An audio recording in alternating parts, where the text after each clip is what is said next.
O Renan é da Caixa Vida e Previdência, tá? Um braço da Caixa, e ele vai falar um pouco nosso sobre investimento, tá bom? Vou falar para vocês aqui um pouco sobre investimento e um pouco por quê? Porque o universo de investimentos ele é quase que infinito. Eu sou graduado em Sistemas de Informação, sou especialista em investimentos certificado pela Ambima e tenho uma especialização em Finanças e Controladoria pela USP, tá? Então vai ser um prazer contribuir com vocês aqui, agora e também depois, que eu acredito que consultoria financeira e planejamento financeiro seja algo que a gente possa conversar no decorrer do tempo.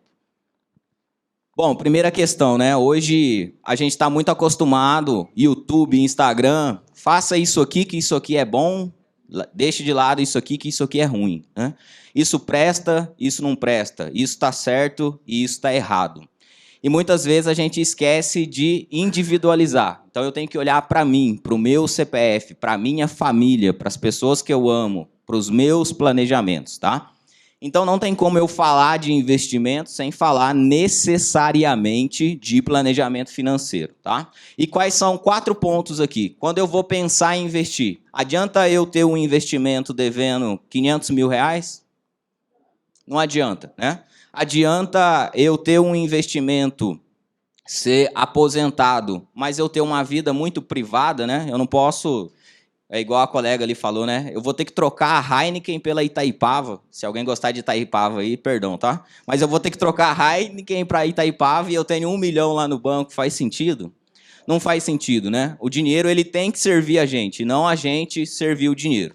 Então, quando nós vamos falar aqui de planejamento financeiro, primeira questão, sou eu, meu CPF, o que é bom para mim e para minha família. Segunda questão, a gestão dos ativos, ativo X, Y, Z. O que tem na minha carteira de investimentos hoje? Se eu perguntar o que tem na sua carteira de bolso, você vai saber falar. Mas e na sua carteira de investimentos? O que tem lá? Renan, não sei. Foi meu gerente lá que fez um dia lá, nunca mais eu voltei. Outra questão, aposentadoria. Hoje em dia, vocês, obviamente, têm contato com filho, sobrinho, neto. A pessoa, ela começa a juntar, a ganhar um dinheiro. Aí ela começa naquela questão, vou comprar isso, vou comprar aquilo, e começa a se encantar ali com as finanças. Ela enche o potinho, ela começa a investir, mas ela esquece da posterioridade. E aí o que eu posso falar aqui, que todos vocês eu acho que são aposentados, ter qualidade de vida na aposentadoria é essencial. Nós não podemos deixar de fora desse planejamento financeiro. E aí hoje, com 20, com 30, com 40 anos, a gente tem que pensar nesse último bloco do planejamento. Então, a primeira caixinha que a gente enche no investimento é a caixinha do presente. Eu não posso ter dificuldade financeira e eu tenho que ter uma reserva de emergência. Depois, eu não vou direto comprando coisas e formando patrimônio. O segundo passo que eu tenho que dar é pensar na minha aposentadoria. Se eu já estiver fazendo a caixinha do agora e a caixinha da aposentadoria, aí eu vou preencher as outras caixinhas, que é o que a gente chama de planejamento financeiro.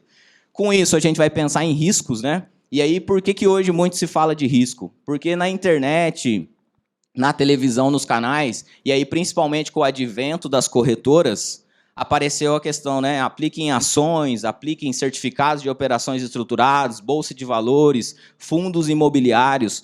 Coisas que antes a gente nunca tinha ouvido falar estão presentes agora. E aí muitas corretoras fazem grandes propagandas, né? Venha para cá e ganhe, né, de acordo com a Bolsa de Valores, venha para cá e monte a sua carteira de ações. Então é muito importante a gente pensar que mais importante do que constituir o patrimônio é proteger esse patrimônio. E às vezes uma decisão errada, um fundo que você escolhe errado ali, você compromete vários anos desse acúmulo que você fez. Depois disso, planejamento fiscal. Quem aqui gosta de pagar imposto? Acho que quase ninguém, né? E a questão, eu brinco assim, eu falo assim, gente, eu gostaria de pagar muito imposto, porque quanto mais imposto eu pago, né, principalmente de investimento, significa que eu estou ganhando mais dinheiro. Mas o problema do imposto é que nós não temos, né, necessariamente a devolução ao nível de serviços e qualidade que a gente deveria. Eu aposto, né, se a gente tivesse uma educação de primeira, saúde de primeira, transporte de primeira, todo mundo aqui, a hora que eu perguntasse se queria pagar imposto, iria querer pagar muito, né? Mas aqui, no investimento, quanto mais você paga, significa que você está ganhando mais também, né? Então, eu sempre faço essa brincadeira. E, por último, planejamento sucessório. Isso aqui é um assunto um pouco mais, vamos colocar assim, delicado, porque ninguém aqui está pensando em faltar, né? Todo mundo aqui vai viver até os 120 anos, se Deus quiser. Mas não quer não? Mas o senhor vai viver até uns 119, tá bom, tá? Mas a questão é, né, o que a gente tem que pensar? Que no dia que você faltar, tudo que você constituiu em vida, isso vai passar para alguém. Primeira premissa, né? Você tem que usufruir o máximo que você puder de tudo que você construiu. Primeiro ponto. Depois que você usufruir, você tem que deixar para passar para outra pessoa com o menos de imposto possível. Você quer que na hora que você faltar, né, que você tenha R$1 milhão, você vai passar para o seu filho, para o seu sobrinho, para os seus herdeiros. O governo vem aí, pá, dá uma mordidaça nesse pedaço. É duro, né? Tem gente que chega a perder 30% do patrimônio só nessa hora de transferir a questão da herança. Então, isso também faz parte aqui do nosso planejamento financeiro. Eu vou explicar um pouquinho mais na frente ali. Bom, aqui a nossa colega ela já falou, né, o poder dos investimentos, do tempo e da gestão. Eu vou passar, são os 4 componentes. Para você ter um bom investimento, você tem que conhecer economia, você tem que saber o poder do que você está escolhendo para poder alavancar o seu dinheiro. Você tem que saber que quanto mais tempo você tiver para poder ganhar dinheiro, né, com investimento é melhor. E você tem que escolher um bom parceiro para fazer essa gestão. E quando eu falo bom parceiro, não é só o banco, né? Marido e mulher também, porque se você tiver uma pessoa que joga contra, e aí com, né, os dois trabalham, os dois construíram patrimônio, mas às vezes você tem uma pessoa que não é tão legal, ela só gasta e você só junta, né? Então, é o poder da gestão nesses dois sentidos. Bom, o nosso colega ali, né, já deu a dica que ele entende bastante aí de mercado financeiro, está bastante antenado. Mais ou menos, né? Isso aqui, pessoal, quando alguém perguntar para você assim, como que está a economia hoje, né? Eu acho que ninguém aqui tem bola de cristal e, né, sabe adivinhar. Então, nós temos que ter uma fonte confiável, ou pelo menos uma fonte para se balizar. Se é confiável ou não também, fica a critério de cada um. Mas a nossa fonte de informações da economia hoje é o Banco Central. Então, para hoje, né, o Banco Central aposta que em 2023 a inflação vai fechar em 4,90%, que o PIB do Brasil vai ficar mais ou menos ali um crescimento de 2,29%, o dólar vai fechar em 4,95% e que a Selic fechará em 11,75%. Por que isso aqui é importante? Se alguém falar para você aqui hoje, né? Oi, tudo bem? Compra esse investimento aqui que eu vou te pagar 6% ao ano. É interessante? Não é. Por quê? Porque se você deixar o seu dinheiro dormindo numa aplicação mais ou menos, ela já vai te remunerar 11,75. Então, qualquer coisa hoje que te remunera abaixo de 11,75, hoje, na verdade, ela está em 13,25, não é uma boa decisão de investimentos. Outra questão que nós temos que entender aqui é a inflação. Essa inflação, hoje, se você pegar os 12 meses, ela está em 3,99. Tá? A inflação ela tem núcleos. E por que o presidente do Banco Central, a colega, alguém falou sobre isso, né? Por que ele não está despencando a taxa Selic, né, numa velocidade tão grande? Porque não se sabe se essa inflação nesse patamar é sustentável. A gente tem o que a gente chama de núcleo de inflação. Um dos principais núcleos de inflação é o combustível. Então, se você aumenta o preço do combustível, você aumenta a comida, você aumenta vestuário, você aumenta tudo. Por quê? Porque tem o frete, né? Tudo praticamente tem frete. O que vai determinar se a Selic vai cair ou não vai cair? É se a inflação ficar ou não ficar. Então, um erro muito comum que eu ouço nas discussões de bares, né? Nossa, mas tinha que baixar a Selic.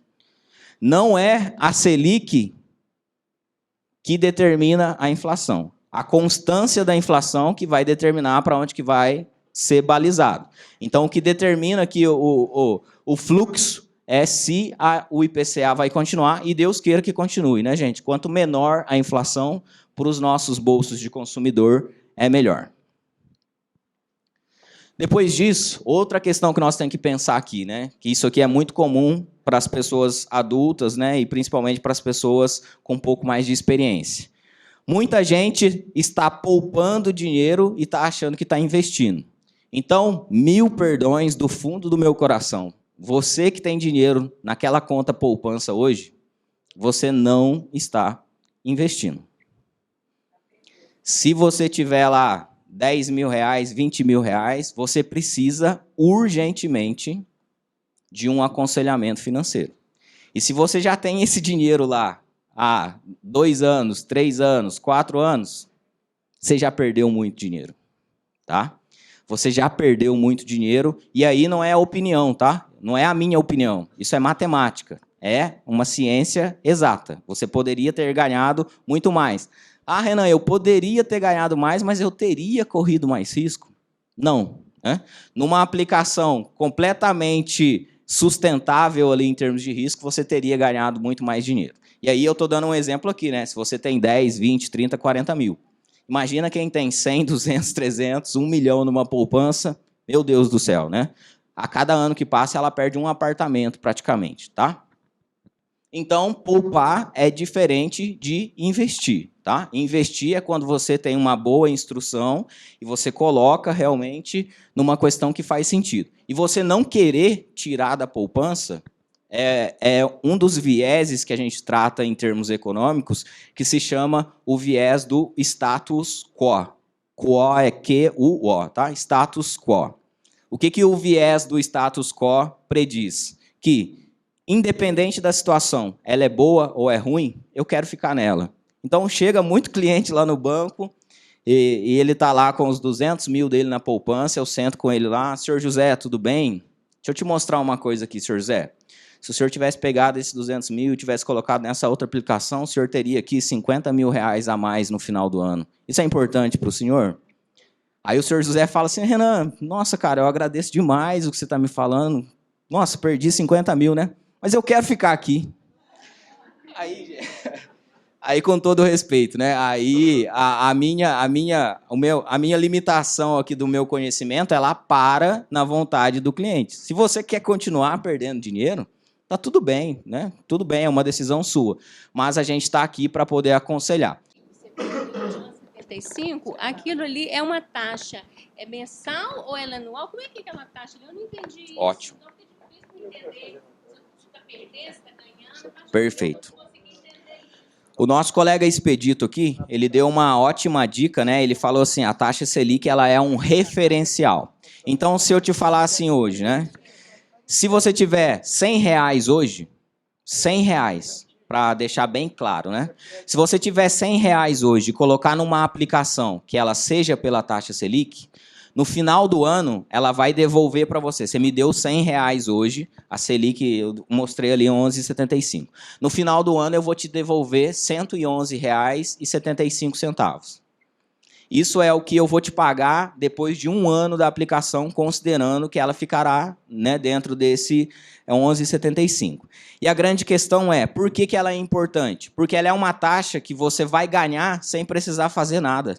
Seu dinheiro vai dormir lá no banco e ele dormindo lá tranquilo, no final do ano eu vou chegar e vou te dar os 11,75. E uma parte da resposta disso também, ela está dentro do crescimento econômico. Então, imagina que você tem uma empresa hoje, que você está pensando em abrir uma empresa, certo? Você quer abrir uma empresa hoje. Cada R$1 que você colocar na sua empresa, ela tem que dar mais de 12 centavos. Cada R$1 que você investir nela, ela tem que dar mais de 12. Por quê? Por que você vai abrir uma empresa, vai contratar funcionário, vai comprar matéria-prima, sendo que se você botar o seu dinheiro lá no banco e deitar no travesseiro, ele já te deu os 12 centavos. Então, o empresário, ele precisa que a taxa esteja um pouco mais baixa para que ele veja efetividade em abrir uma empresa e ter lucro com aquela empresa. Então, sempre quando você ouvir Selic, você pensa assim, tudo que está abaixo da Selic é ruim. Por quê? Porque se o meu dinheiro dormir lá no banco sem eu fazer esforço nenhum, é aquilo ali que eu vou ganhar no final de um ano, tá? Eu dei um exemplo de 100 reais, né? Mas se você pegar 1 milhão, se você pegar 1 milhão no final do ano, você chega com 117.500 e assim sucessivamente, tá? 110.700 e assim sucessivamente. Então, a Selic, ela tem que estar... Não precisa entender como que ela é formada, quem que calcula. O que você tem que entender é assim, tudo que está abaixo dela é uma coisa que necessariamente está um pouquinho ruim. E aí a poupança, né? Por que a poupança é ruim? Porque a poupança hoje ela está naquela regra rendendo 0,5% ao mês. 0,5% ao mês em 12 meses, nós vamos ter 6% no final do ano. Então, assim, o seu dinheiro ele poderia dormir e te remunerar e você ganhar 11, e você deixou na poupança, ele está te dando só 6. né? Então, isso é ruim, tá? Vamos lá. Então, pessoal, nessa caixinha aqui, ó, lembra o que eu falei? Primeira questão, curto prazo, tá? O que serve para você ter reserva de emergência? O que é reserva de emergência? Qual que é o seu custo de vida hoje? Renan, para eu fazer supermercado, pagar aluguel, pagar escola, pagar tudo isso, meu custo de vida hoje é R$10.000. Você precisa, no mínimo, e aí difere de pessoa para pessoa. Servidores públicos, a gente coloca no mínimo de 3 a 6 meses de reserva de emergência. Então, se o seu custo de vida hoje é 10 mil, você teria que ter no mínimo ali dinheiro rápido, dinheiro pronto, entre 40 e 60 mil reais, curto prazo. Se a pessoa ela é CLTista, ela tem o risco ali de ficar desempregado, de vir uma pandemia. A pandemia deixou as pessoas aí praticamente sem renda quase 2 anos. Quando a pessoa é CLTista, a gente coloca essa equação para ele ter ali no mínimo até 10, 12 meses. Algumas pessoas mais preocupadas colocam até 18 meses do custo mensal.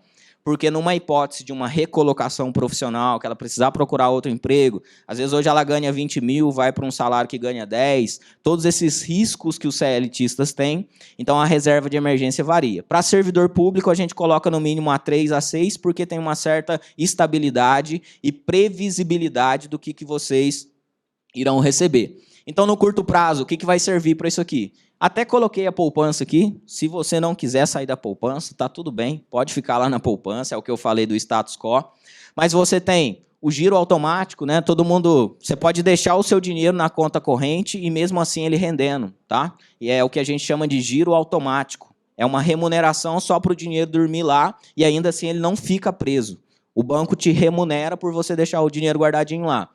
Você pode comprar título público, que você consegue vender ele rapidinho no dia seguinte. E você pode escolher algum fundo de investimento que eu vou mostrar aqui também. Depois que você preencheu essa primeira caixinha, uma pessoa consciente e que tem uma assessoria, ela tem que pensar na aposentadoria. Vocês aqui já são a maioria aposentados, vocês já têm aqui a previdência oficial, o regime próprio de previdência de vocês, mas vocês têm pessoas na casa de vocês. Então, assim, seu filho, seu sobrinho, as pessoas que estão ao redor de vocês, que são economicamente ativas, elas estão dependendo só do INSS? Se essa pessoa estiver dependendo, pensando no futuro, dependendo só do INSS, nós temos um asterisco enorme aí. Primeira pergunta, né? É uma pergunta retórica, tá? Não precisa responder. Daqui 20 anos, vai existir INSS para pagar a aposentadoria? Você apostaria, né, que o seu filho de 18, 20, o seu sobrinho, quando ele aposentar com 65 anos, vai ter um regime geral de previdência no Brasil? Só Deus sabe, né? Agora, a pergunta é, você vai assumir, você que eu falo assim, a pessoa, né? Você vai assumir a responsabilidade pelo seu futuro ou você vai deixar o seu futuro na mão do governo? Mais uma vez, tá? Não precisa responder. Então, quando eu falo de aposentadoria aqui, exceto se você for um servidor público, né? Você tem que assumir a responsabilidade pelo seu futuro. E se você não está fazendo isso aqui ainda, você está comprando carro, casa e essas coisas todas, você está negligenciando, né, uma parte aqui que é essencial. E aí, para a Previdência, depois eu vou explicar também como que pode ser feito. E depois que você cumpriu essas duas metas aqui, aí você começa aqui no meio. Aí agora, esse dinheiro que eu tenho aqui agora, eu tenho que potencializar ele. Com isso aqui, eu tenho que ganhar dinheiro. Então, cada R$1 meu, ele tem que virar 1,12, ele tem que virar 2, ele tem que virar 3. Eu vou abrir uma empresa e vou empreender, ou eu vou fazer uma opção de investimentos, enfim, tá? E aí, esses dois aqui sempre para médio e longo prazo, e aí a gente tem várias opções. A colega perguntou, por exemplo, né, uma opção que não paga imposto. Pode passar. Gente, vamos lá, né? Cá entre nós, todo mundo aqui sabe o esforço para se ganhar dinheiro, certo? Eu acho que todo mundo aqui tem a plena noção do quanto que foi suado, quanta dor de cabeça vocês tiveram que aguentar para poder juntar o patrimônio e ter a vida que vocês têm hoje. Existe algum receituário, 6 passos como ficar rico? Será que se essa pessoa que realmente tivesse essa receita, ele estaria colocando lá no YouTube? Cá entre nós, né? E tem muitos dos nossos, pode ser filho, pode ser sobrinho, pode ser amigo de vocês, eu tenho muitos amigos que estão assim, né? Eles veem essas coisas aqui, eles começam a tentar contagiar a gente, que funciona e que vai. E aí, daqui a pouco, você está dentro do que eles chamam aí de pirâmide financeira, né? Então, muito cuidado com isso, tá? Essas receitas mágicas, esses atalhos aqui, eu não vou falar que não existe nenhum atalho, né? Pode ser que alguém aí algum dia tenha alguma receita. Mas a Mega Sena, boa. A Mega Sena é uma receita, mas aí, né, nós vamos ter que ter muita sorte. Mas o que eu quero só chamar a atenção, não existe, tá? Um passo a passo mágico aqui, tá? Bom, entrando propriamente agora nessa reta final, pode passar, para os itens. Hoje, um dos investimentos que a gente mais queridinhos que a gente tem hoje lá no banco, ela se chama LCI, tá? A sigla, né, LCI e LCA, é letra de crédito imobiliário ou letra de crédito do agronegócio. O nosso amigo perguntou ali, né, por que o banco, quando você empresta dinheiro para o banco, né, você depositou lá para ser investidor, ele te paga 1%, mas na hora que você vai emprestar, ele vai cobrar 3%. E é justamente por isso. Você pegou lá, você foi lá na caixa, fez uma LCI, você me deu lá 100 mil reais. Eu vou pegar os seus 100 mil reais e vou emprestar na outra ponta, do outro lado, para todo mundo que quer comprar uma casa e quer fazer um financiamento imobiliário. Lá no financiamento imobiliário, eu vou cobrar 6,5% ao ano. Desses 6,5% ao ano, eu vou tirar, né, despesa de salário, eu vou tirar a conta de água, conta de luz, aluguel dos prédios das agências e vou tirar o seu 1% para te devolver. Então, dentro da taxa que nós estamos cobrando aqui do lado de cá, além de ter que pagar o dinheiro que você me deu para que eu emprestasse, eu ainda tenho outras despesas operacionais, além do risco de crédito, que é a inadimplência. Então, a equação é simples, né? Você me empresta, eu te pago 1%, eu estou ganhando 6%. Ó. Eu ainda tenho 5,5% aqui para eu pagar as minhas despesas e ter o meu lucro. Então, é assim que funciona e isso se chama spread bancário, tá?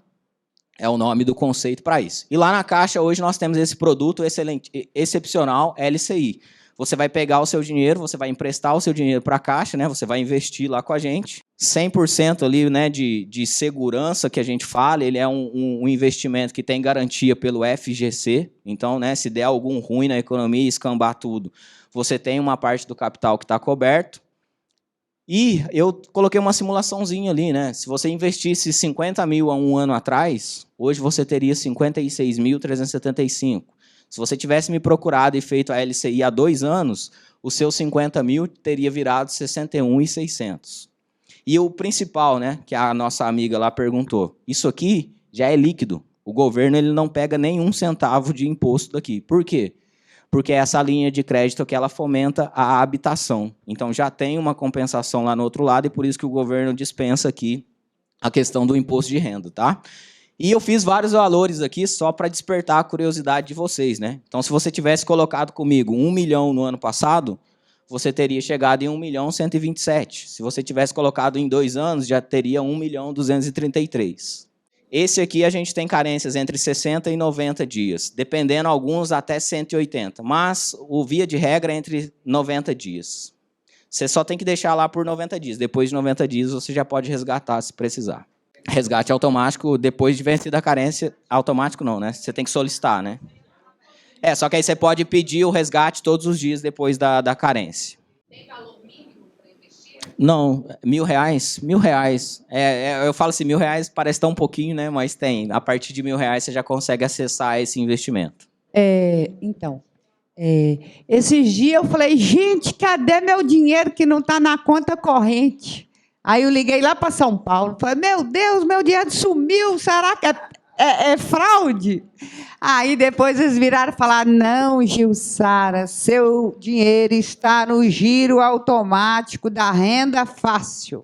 Foi aquele primeiro item que eu apresentei. Ao invés do seu dinheiro dormir na caixa e não render nada para você, o seu gerente, muito preocupado com você, ele falou assim, Jussara, eu vou colocar o seu dinheiro para dormir e mesmo ele dormindo lá, ele vai te render alguma coisa. Mas quase houve um batimento quase infartou você, né? Quase infartou. Agora, mas fica livre, tá? Ele fazendo esse giro automático, ele não prende o seu dinheiro. Se você for lá e quiser resgatar, resgata na mesma hora. Beleza. Fica pronto. E rende, né? E rende, o principal. O pior não é isso. O pior é que ele não tem controle depois. Por exemplo, Ele vai, à medida que ele vai gastando, ele vai descontando embaixo. À medida que vai gastando, aí depois gasta demais, fica no vermelho, e eu vou ter que toda hora ficar olhando a renda fácil? Jussara, se nós tivéssemos uma forma de você gastar e nós não precisar subtrair, eu acho que nós estávamos muito bem, né? Então, a última pergunta. A Rede Globo falou que é bom fazer vários orçamentos. Olha o William Bonner aí, ó. Vamos lá. Então,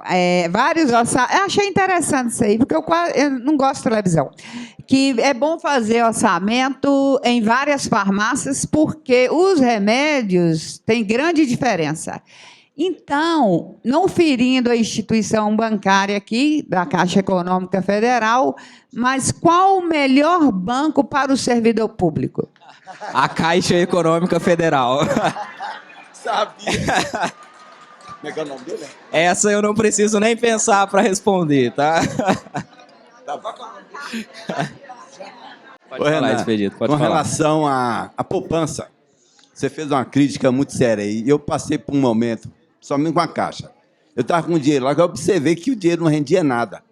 Eu resolvi fazer uma experiência. Dividi em dois, deixei ele, aquele sistema anterior, a poupança velha. Deixei ele lá e o outro eu apliquei. No final do ano, aí, até 2021, aquele investimento perdeu para a poupança. Isso é um alerta que o Expedito está fazendo brilhante. Hoje não.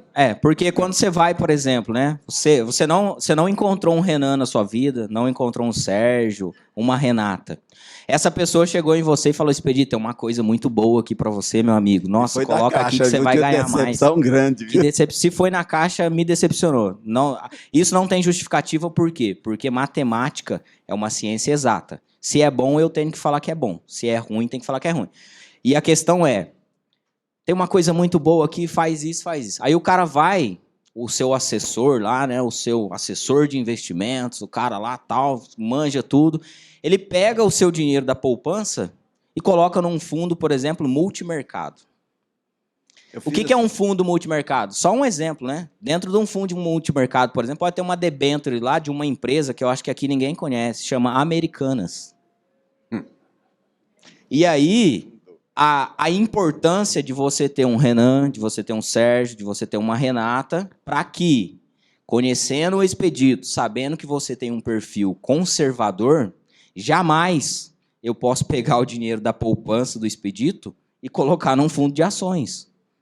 Jamais eu posso pegar o dinheiro da poupança do Expedito e colocar num fundo multimercado, a não ser que o Expedito seja também um especialista em investimento e ele fala assim: Renan, eu quero pagar para ver no fundo multimercado e eu tenho certeza que eu vou ganhar aqui. Mas fora isso, eu tenho que alertar você dos riscos. Então, se alguém tirou o seu dinheiro da poupança e não te alertou onde estava colocando, infelizmente, essa pessoa pegou o diploma dela, amassou e jogou ali na caixinha. Ela aposentou. Aí... Não, mas deixa eu falar aqui, gente. Mas assim, via de regra, não era para perder, tá? Hoje eu sei que esse dinheiro está tendo uma garantia melhor, mas aquela velha, eu não desisti dela, não. Que ainda, ela não está rendendo igual tá os outros agora. Mas por segurança eu estou deixando lá, porque a gente não sabe o dia de amanhã. A velha, ela vai voltar a fazer sentido, e aí economicamente, quando a Selic baixar de 8,5%. Enquanto a Selic tiver de 8,5%, gostei muito do senhor, obrigado pela participação, mas eu tenho que te falar. Enquanto a Selic... Não falei tudo, não. Enquanto a Selic estiver acima de 8,5%, infelizmente o senhor está perdendo um pouquinho de dinheiro lá. Aí eu passei apurada por causa também da escola, das crianças, dos jovens. Aí eu falei assim, vou vender meus lotes. E nada de vender, o povo não queria comprar. Falei, gente, tem algo errado nesses lotes. E era leilão lá da prefeitura, eu corri, comprei, pensando que eu estava fazendo um ótimo investimento. Então, a Caixa aqui agora vai atingir vocês um pouco. Eu fui lá na engenheira civil, falei assim, posso entrar no escritório da senhora? Ela falou, pois não, vem, entra, toma um café. Falei, estou arrasada, não consigo vender o lote. Vê se você consegue vender os lotes para mim. Ela falou, não consigo. Eu falei, por quê? Porque a Caixa Econômica não libera. Qual o motivo que não libera para as pessoas de renda inferiores, que os lotes são mais baratos? Porque está na beira do rio. Eu não sabia desse detalhe. Tá vendo? Até para comprar um lote, você tem que saber se está perto do rio, se não está, porque não libera o financiamento. Isso aí eu não posso entrar muito no detalhe, mas é só assim, né? Nós estamos falando aqui de governança corporativa e responsabilidade socioambiental, tá? São os dois temas aí que respondem a sua pergunta, mas é um assunto um pouco mais prolongado. Aqui, pessoal, o que eu quero mostrar para vocês, né, para a gente concluir, essa linha pontilhada que está aqui, ó, é como se eu dissesse para vocês, basicamente, que é a Selic, vamos dizer assim. Na verdade, o termo técnico para essa linha pontilhada se chama CDI, que é uma média entre as operações financeiras feitas entre bancos, com lastro, né, no título público também, mas para não confundir, é como se o pontilhado fosse a Selic, e essas linhas aqui, ó, essa linha azul, o gráfico aqui ficou um pouco embolado, né? Mas cor de abóbora, verde, essas linhas são as linhas do desempenho dos nossos fundos de 2021 até agora, tá? Então podem ver, quando o Expedito faz a crítica dele com relação ao que foi indicado, se tivesse sido indicado corretamente, isso aqui são fundos conservadores, necessariamente você teria, né, pagado a diferença da poupança tranquilamente. A linha da poupança ela deve estar mais ou menos, né, se ela pegasse de lá, a linha da poupança ia estar chegando mais ou menos aqui, enquanto os outros investimentos estão aqui em cima. Tá? Então foi um erro de percurso mesmo, mas aqui eu trouxe isso aqui para mostrar para vocês que na Caixa hoje nós temos condição de atender, primeiro, com segurança e, segundo, com eficiência. Se você tiver um dinheiro hoje, tá com a sensação que ele não está andando, Renan, nossa, o dinheiro está parado lá faz tempo e não estou vendo ele crescer. Nós temos hoje na Caixa plena convicção e segurança de que a gente pode te ajudar, tanto no sentido de segurança, para você não ficar ameaçado, quanto também de ganhar, né? Você ter um ganho aqui acima do que o mercado está oferecendo. E aí, só para vocês terem noção, né? A Selic, nesses últimos 2 anos, ela ela fechou aqui em 28 e 21, né? O CDI 28 e 21, e os nossos fundos, todos eles passaram acima, né? Um fundo entregou aqui até 30 e 74 nesses 2 anos. Então, se você tivesse R$1 milhão lá na chegada você já teria 1.300.000, tá? Então, aqui é só uma ideia para vocês entenderem como que funciona essa dinâmica. Mas na hora de resgatar, o imposto de renda não come tudo? Aqui que a gente está mostrando é o rendimento bruto. Depois disso aqui, você vai fazer a sua apuração de imposto. Se você tiver na alíquota de 27,5%, por exemplo... O que rendeu foi como se não tivesse rendido nada. do fundo. 22,5 aqui. 22,5 aqui. Não, é porque o fundo também vai ter o come cotas e depois ele tem a questão do ajuste, né? Mas aqui a rentabilidade é bruto. Boa tarde, gente. Como é que o senhor chama? Eu sou o João. Então, os fundos de investimento, né, enquanto o valor está aplicado, eles vão sofrer dedução do imposto de renda sobre a rentabilidade do fundo. Então, sobre o que ele render, ele tem alíquotas que variam de 22,5% nos primeiros 6 meses, depois passa para 20%, depois do primeiro ao segundo ano, 17,5%, e a partir do segundo ano de aplicação, 15%. Esses percentuais sobre o que render. Sobre o seu capital não incide imposto. Então, o cliente não tem risco de pagar imposto sobre o dinheiro dele. Sobre a rentabilidade incide esse imposto, tá? Seu imposto de renda, você faz a declaração, né, sobre o... Mas aí eu faço. Eu tinha lá 72 mil com rendimento. Depois de 2 anos, eu fui sacar, eu saquei 66 mil. Não, o quê? Como é que é? Só 66 mil. O senhor aplicou quanto?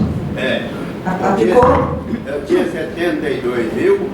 No dia que eu saquei, eu precisei do dinheiro, só me deram 66 e tem que ver qual fundo que o senhor aplicou primeiro, porque a gente tem que analisar o que aconteceu, porque não tem como aplicar render negativo.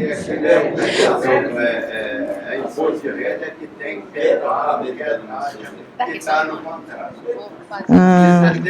Uma fila. Peraí, botando sua...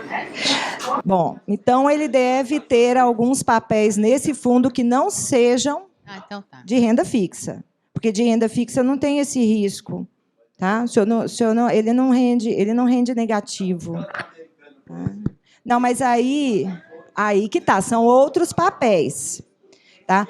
O que a gente está apresentando aqui são fundos de investimento de renda fixa que investem em títulos públicos federais. Então, ele apresenta essa curva ascendente, sobre ele incide o imposto escalonado da forma que eu mencionei aqui, somente sobre o que render, tá? E aí ele não diminui dessa forma, não. Agora, existem outros fundos de investimento que são compostos por outros papéis que não são títulos públicos federais. E mesmo dentre os títulos públicos federais, você tem mais de um tipo. Porque você tem os títulos Selic, que são esses que a gente está mostrando, são seguros, são conservadores, né? O título público federal é risco soberano, então você está investindo ali de acordo com um perfil conservador para manter manutenção do seu recurso e rentabilização do seu recurso.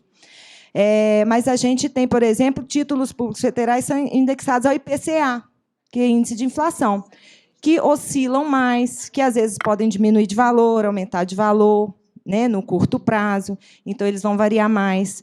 A gente tem fundos de investimento que investem em papéis de empresas privadas, por exemplo, que é esse caso aí que citou da Americanas, são debêntures de empresas privadas, não são ações, tá? Diferente de ações. Então, debêntures são certificados que as empresas elas captam o dinheiro ali e a debênture é a garantia dela. É o papel que o fundo comprou dela. Só que se essa empresa tem ali um risco de crédito, por exemplo, que foi o que aconteceu com a Americanas, ela teve um calote, então esses papéis passam a valer menos. Então, mesmo ele sendo renda fixa, que se chama renda fixa, porque você está ali compromissado com um retorno final, né? Mesmo sendo de renda fixa, tem um risco maior. Agora, título pós-fixado, Selic, risco soberano. Essa é a curva aqui, ascendente, você paga um percentual da rentabilidade, mas ele rende acima. Ô, gente, tem muita gente querendo falar, eu estou fazendo inscrição aqui, nós temos o William aqui, depois a Marilene lá atrás, depois você, tá bom? Renan, você tocou em 2 pontos muito rápidos que me chamou a atenção. Perfeito. A primeira é quando você mencionou a questão da inflação estimada anual pelo Banco Central, que está em 4,90. Eu queria saber por que é que nós, brasileiros, temos sempre a impressão de que a inflação estimada pelo Banco Central não corresponde à realidade, haja vista que é o que mais corrói o nosso salário. Não só nós, aposentados, que, em tese, servidores públicos, já temos uma vida estável, mas principalmente desse povão que ganha salário mínimo. Tá certo? E aí você falou rápido demais, né? E eu queria que você tocasse nesse assunto, do diesel. Você deu o exemplo do diesel, né? Que sobe o diesel, ele impacta em tudo, porque tem o frete. Tá? E eu gostaria de saber quais são esses itens, né, que mais pesam para que o Banco Central crie, que no meu modo de pensar é uma falácia, né, uma inflação estimada anual de 4,90. Tá? Quando a nossa sensação é de que ela está em torno de 8, 9, 10%. Perfeito, tá certo? Perfeito. A segunda questão, né, é que você também tocou num assunto muito rápido, quando você diz, você vai comprar imóvel, comprar carro, e a pergunta comprar um imóvel não é investimento? Perfeito. Vamos lá, vamos começar pela primeira pergunta, inflação, tá? A inflação, o IPCA, ela é um mecanismo que é calculado em algumas capitais brasileiras, e aí mesclando Norte, Sul, Sudeste, todas as regiões, para ter um representante. E dentro dessa mensuração é um pacote que compreende basicamente lá 40 itens. E aí você vai me perdoar, que eu não tenho a lista dos 40 itens aqui, né? Mas vamos lá. Eu vou dar o exemplo e aí o exemplo depois você vai concluir. Então você tem lá arroz, feijão, carne, só que você tem a marca e o tipo daquilo ali também. Então vamos colocar. A inflação que eles estão medindo lá, nas capitais do Nordeste, do Sul e Sudeste, eles vão ter a mensuração e eu não sei, né, as mulheres ou os homens que fazem como me ajudam. O arroz canário custa R$20 o pacote de segundo quilo, e ele está lá dentro da lista. Existe essa marca, né? Não sei. Vamos colocar que existe. Na minha região tinha arroz canário. Só que o arroz canário, né, eles fazem a média lá, no Nordeste ele custa 20, em São Paulo ele custa 25, em Belo Horizonte 22. Só que você não usa o arroz canário. Você compra um arroz mais premium, né, com grãos selecionados, de uma safra bônus que veio da Europa, e o seu pacote de arroz ele custa R$40. E o que foi mensurado no IPCA é 20. Então, o que existe de descompasso? Existe um descompasso entre a sua inflação pessoal, os itens que você está consumindo, eles estão destoando dessa cesta básica de itens que está lá, o Banco Central está usando como referência. Aí você pode me questionar, Renan, será que esses itens que eles estão usando lá não são itens estratégicos para deixar a inflação baixinha? E aí é uma questão, né? Eu não posso nem concordar nem discordar de você, mas pode ser que os itens que estão compondo aquela cesta realmente não representem o que a dona Cláudia está comprando lá na casa dela. Né, o que a dona Geralda está fazendo lá. Esse é o primeiro ponto. Então, a gente tem uma desconexão entre inflação pessoal, né? Vamos supor, né? Eu vou dar um exemplo aqui, né, pessoal? Não é nada de preconceito nem nada, né? Uma pessoa que vai no shopping estação, os preços das lojas do shopping estação são diferentes do BH Shopping. Todo mundo concorda comigo, né? O mesmo item no BH Shopping custa mais caro do que no shopping estação. Então, se o Banco Central estiver calculando o IPCA pelo shopping estação, e você usa o BH Shopping, você está fora do que a gente chama ali do núcleo dos preços de inflação, tá? Agora, o que eu recomendo, e aí fica como minha tarefa também, é verificar os 40 itens e ver se eles estão lá dentro do que eu estou consumindo dentro da minha casa. Esse é o primeiro ponto. Segundo ponto, comprar um imóvel, comprar um carro não é investimento? Depende, né? A cultura no Brasil é que você tem que nascer, estudar. Há muitos anos foi isso, né? Os nossos pais, nossos avós. Você tem que nascer, estudar, arrumar seu primeiro emprego, comprar sua casa, se casar, ter seus filhos e depois se aposentar. Então, a parte de imóvel ela é uma cultura que foi muito enraizada. Antigamente, quem tinha terra tinha poder. Durante muito tempo, ter terras, ter propriedades era sinônimo de poder. Se eu te falar hoje, se você tiver um imóvel de 500 mil, qual bairro aqui? Deixa eu pegar aqui. Lá na região da Pampulha, 500 mil. Quanto que você consegue de aluguel por ele? 2 mil? 2.500? Se você pegar esse mesmo 500 mil, com essa Selic do jeito que ela está aqui agora, e colocar no banco, com 1% ao mês, você vai ganhar 5 mil. Então, assim, ao mês. O mesmo 500 mil do seu imóvel, você está ganhando um aluguel de 2.500. Tem dor de cabeça de cobrar inquilino, pagar IPTU, reformar esse imóvel, se o seu dinheiro dormir numa aplicação que eu mostrei aqui, você ganha 5 mil por mês. E aí a questão aí a conclusão é o seguinte: eu, Renan, jovem, estudando aqui, entre comprar um imóvel de 500 mil e colocar ele para alugar e pegar 500 mil e colocar numa aplicação financeira, opinião, tá? Eu sou 100% colocar o 500 mil numa aplicação financeira, ganhar os meus 5 mil por mês e ficar em paz. Agora, o que o Sérgio falou é importante. E se você comprar esse imóvel hoje por 500 mil lá na região da Pampulha, aí começa a abrir restaurante, fica uma região super segura, daqui 4 anos, esse seu imóvel de 500 ele está valendo 750. 1 milhão, 2 milhões. Aí você fez o melhor investimento da sua vida. Então, assim, dá para concluir que comprar imóvel não é investimento? Não dá para falar nem que sim, nem que não. Se não tiver valorização, se você travar o preço, congelar, ele não é um bom investimento hoje com a Selic em 3,75. Mas se você considerar a hipótese dele valorizar, pode ser um excelente negócio para você. À medida que o Renan está falando, eu estou tentando fazer conexões aqui e surgiu uma dúvida, Renan. Você falando aí sobre o imposto escalonado, voltando lá na VGBL, a gente fez a primeira aplicação no VGBL. Perfeito. Aí tem as mudanças, 150 RF, 70 os numerozinhos das siglas lá. Aquelas siglas.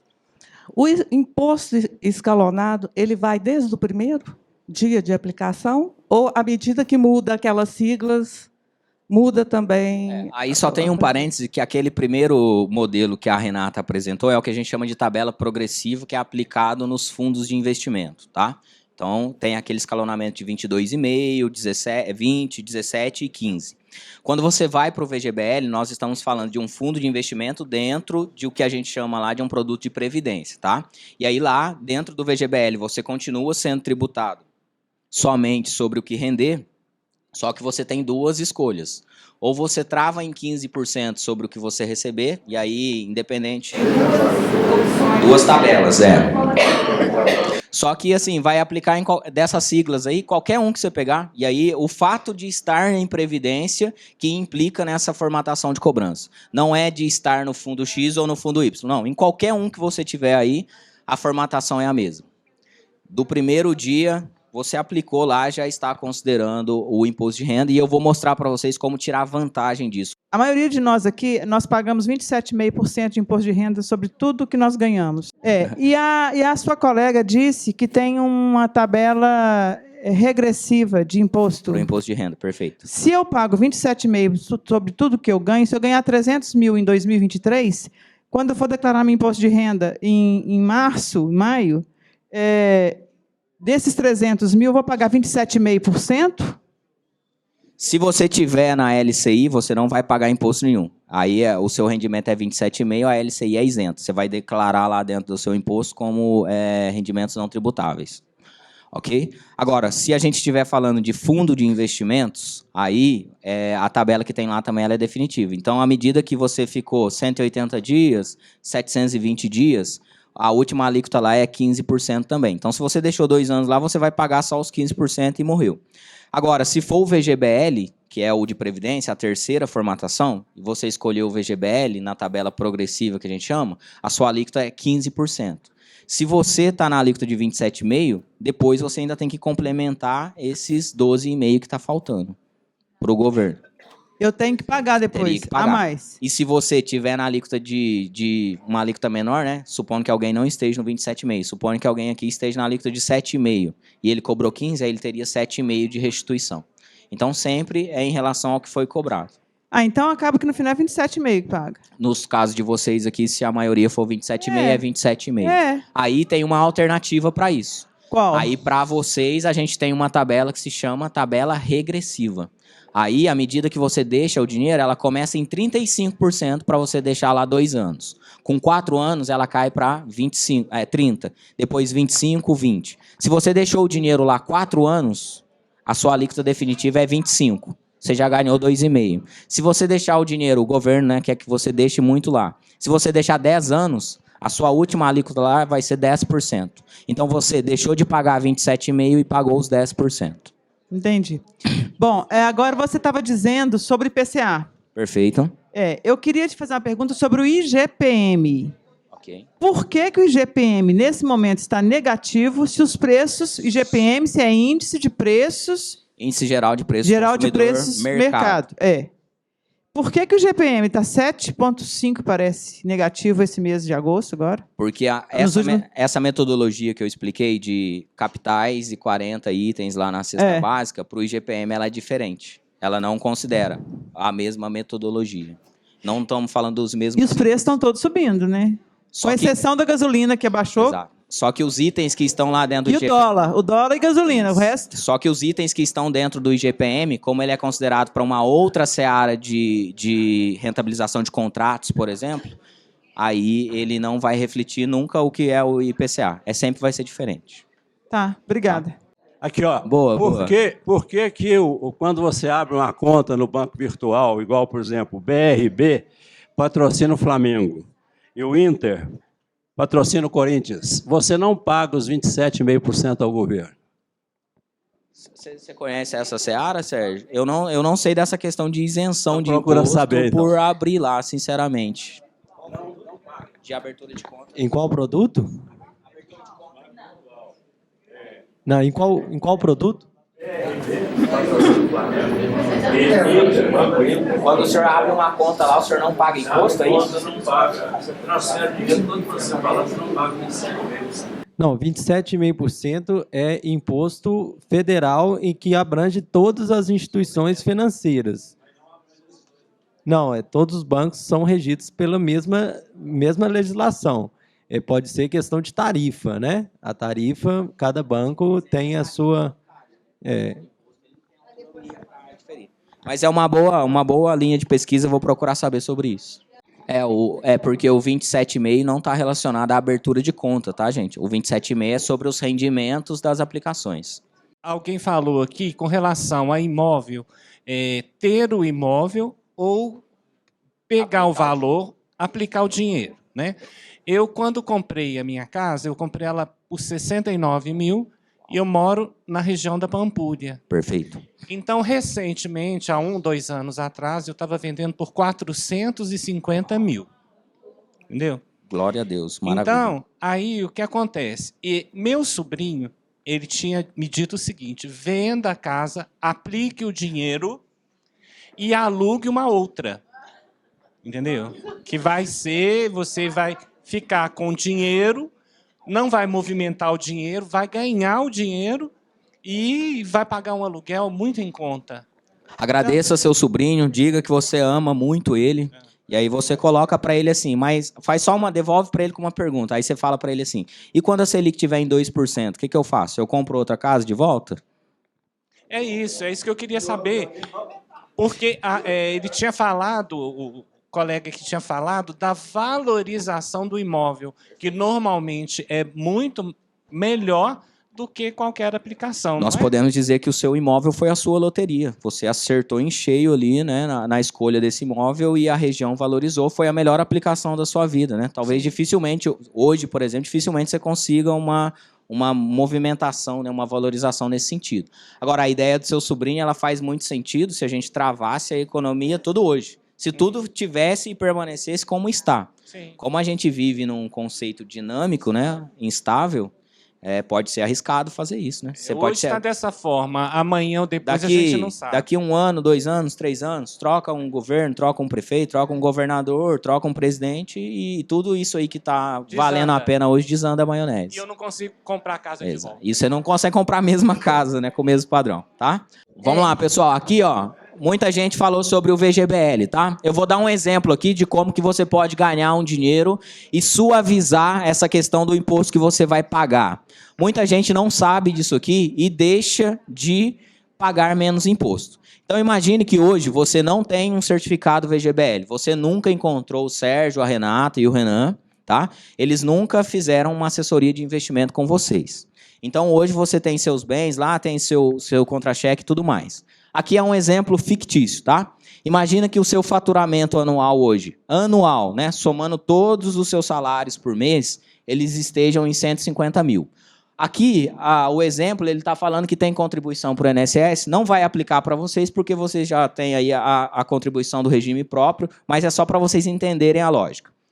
No final, o INSS vai ser uma despesa aqui que a gente pode deduzir, a referência de cálculo seria de 140 mil. Desses 140 mil que você tem de base de cálculo do imposto, a gente aplica a alíquota de 27,5%, que a maioria de vocês está. Então, deduz, né, a parcela a deduzir. O imposto devido, nesse caso aqui, ele seria um imposto devido, né, para esse caso aqui, de R$ 28.040, tá? R$ 28.040. Se você tiver um certificado VGBL e contribuir nesse certificado com 12% do seu rendimento, e aí 12% de 150 mil são 18 mil, você pegou nesse ano, colocou 18 mil num certificado VGBL. A sua referência de cálculo, que era 140, ela vai cair para 122 mil. Então, você pagaria 28 mil de imposto e vai pagar agora só 23. Então, você economizou R$ 5.000 de imposto de renda. Isso aqui em 1 ano. Mas aqui, a questão aqui é o seguinte, o imposto você vai pagar ou não tem saída, né? Você vai pagar ou você vai pagar. É o leão e pronto. O que a gente está falando aqui é que você pode pagar e pode pagar menos. E esses 12 mil que você está, esses 18 mil que você está colocando aqui, você não está gastando. Esse 18 mil você está guardando, ele continua sendo seu. Então, em 30 anos de trabalho, você economizou 200 mil aqui, mas você tem mais os 30 anos de 18 mil também. Então, uma pessoa que tem acesso a uma consultoria financeira hoje, que tem acesso a essa estratégia, daqui a 30 anos, ela vai estar numa situação muito melhor. E aí o meu convite para vocês, né? Vocês têm filhos, vocês têm amigos, vocês têm sobrinhos, vocês têm pessoas e vocês próprios, né? Se alguém aqui tiver pagando um imposto alto e ainda não utiliza essa estratégia, que além de guardar dinheiro te dá dedução, você precisa urgentemente de uma consultoria financeira para poder acessar essa forma, tá? E mais uma vez, né? O 18 mil vai estar guardado, rendendo acima da Selic, é dinheiro guardado e economia no imposto de renda, tá? Bom, depois disso a gente entra na parte de planejamento sucessório, que é a última etapa, né, que eu falei lá. Se você faltar hoje, todos os bens que você tem, alguns deles vão para um inventário. Todo mundo aqui já ouviu sobre inventário, ok? E todo mundo sabe que fazer um inventário tem custo. E você pode economizar um pouco de custo nesse inventário. E aí eu vou mostrar para vocês aqui uma outra forma. Se você tem dinheiro em conta, se você tem ações, se você tem fundos, se você tem títulos, se você tem casa, prédio, sala comercial, lote, se você tem carro. Se você faltar hoje, tudo isso é congelado. Alguém vai ter que ser o seu inventariante, vai abrir um processo de inventário e depois isso pode correr judicialmente ou extrajudicialmente. A questão é, né? Pensa uma pessoa que tem 1 milhão hoje em patrimônio, em casas.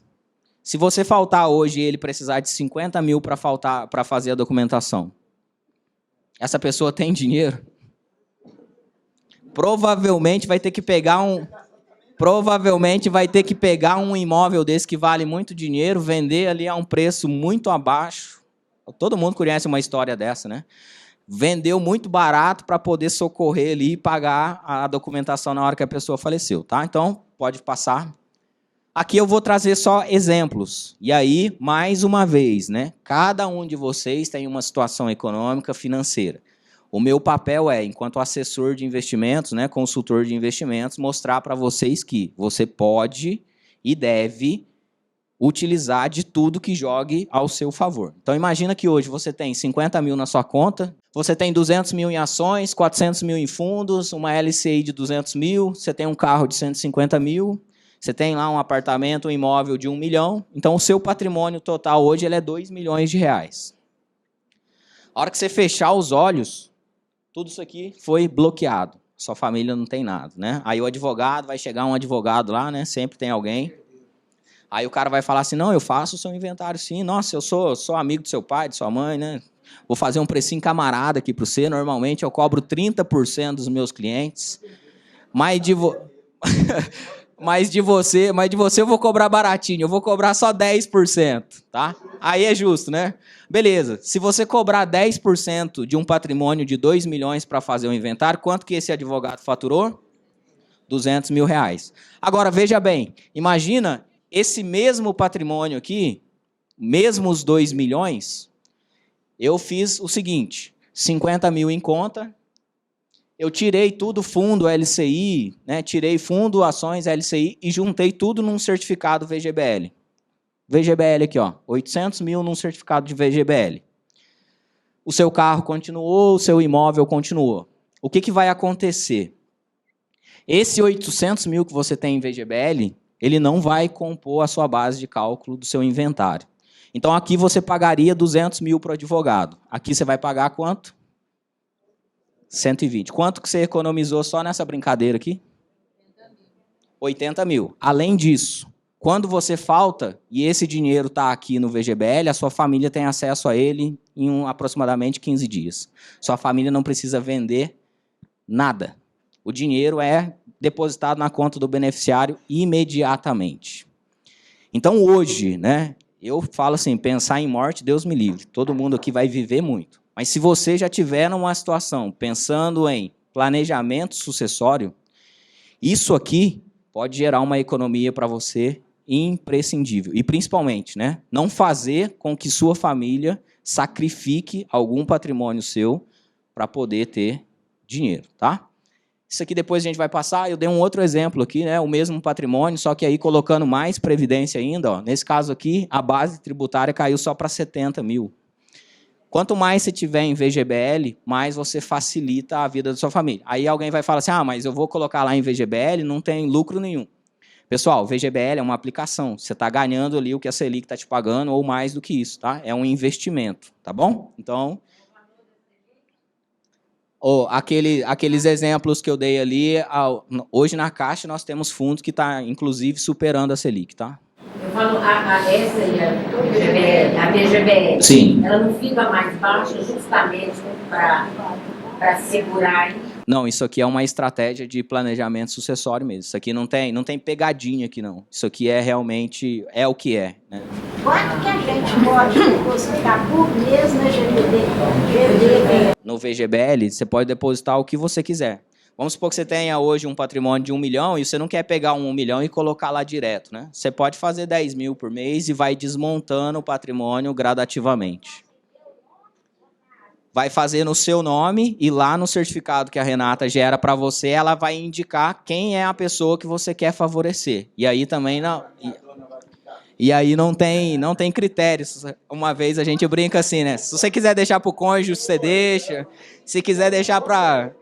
deixa para o filho, para o sobrinho, para o amigo, para quem quiser. A avaliação desse imóvel é feita como? Sempre falando só. Lá vale o valor venal. Só falando, né? Esse dinheiro que eu falei ali que vai ser direcionado para o VGBL, só para vocês terem noção, né? Ele rende aqui sempre acima do CDI. Então, se a gente está aqui, CDI, em um ano fechou em 13,62, o seu VGBL aqui ele passou acima, né? Sempre entregando um bom resultado financeiro. Pode passar? E aí, pessoal, já encerrando e coletando as perguntas agora, tá? A carência de resgate dele são 60 dias, tá? Pessoal, isso aqui que eu quis trazer para vocês principalmente, né? É uma questão de... Nós não estamos falando de melhor ou pior, de bom ou de ruim. O que eu trouxe para vocês aqui é planejamento financeiro. Você pode e você deve extrair do seu dinheiro todas as vantagens que ele pode te oferecer. O seu dinheiro trabalha para você. E não você trabalha para o seu dinheiro. Se você pode economizar imposto de renda, você economiza. Se você pode economizar imposto na sucessão, você pode economizar. Nada disso aqui que eu falei, né, ela é uma recomendação, vai servir 100% para todo mundo. Mas nós aqui da agência Barro Preto, nós vamos ter o imenso prazer, né, primeiro agradecendo aqui o espaço mais uma vez, mas de receber vocês lá, Renata, né? Se quiser agendar um horário para não pegar fila, para chegar e ter um atendimento exclusivo, de dar essa mesma assessoria que eu dei aqui de forma genérica, eu dei uma assessoria genérica, né? Sem falar que serve para X, Y ou Z. Mas a gente pode personalizar. Isso aqui serve para a dona Ângela, isso aqui serve para a dona Geralda. Aí a gente vai pegar todos os seus dados financeiros e fazer uma consultoria para você. E outra coisa, né? Sem compromisso. Isso aqui é uma ciência exata. Se você for lá e os nossos números não forem melhores, se você tiver uma outra oportunidade que seja melhor que a nossa, nós vamos ter que baixar a cabeça e falar, olha, o que você tem hoje é melhor do que isso aqui. Então, não se sintam, né, intimidados, né? Eu vou ter que ir lá, eu vou ter que... Não, vamos conversar, né? Abre aqui os dados, vamos olhar, eu vou mostrar para você, eu vou provar para vocês o que a gente pode melhorar nessa situação, tá bom? Temos perguntas? O VGBL ele é uma prestação de serviço exclusivo da Caixa. E outra coisa, já falou aqui que o prazo mínimo de aplicação é 60 dias. Após os 60 dias, ele pode ser resgatado a qualquer momento? Exatamente. A primeira pergunta, né? É só a Caixa que tem VGBL? Não, mas eu garanto para você que é o melhor e com a melhor assessoria. Minha, do Sérgio, da Renata, tá? Então...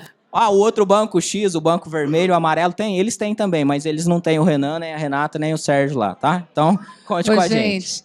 Pode me procurar.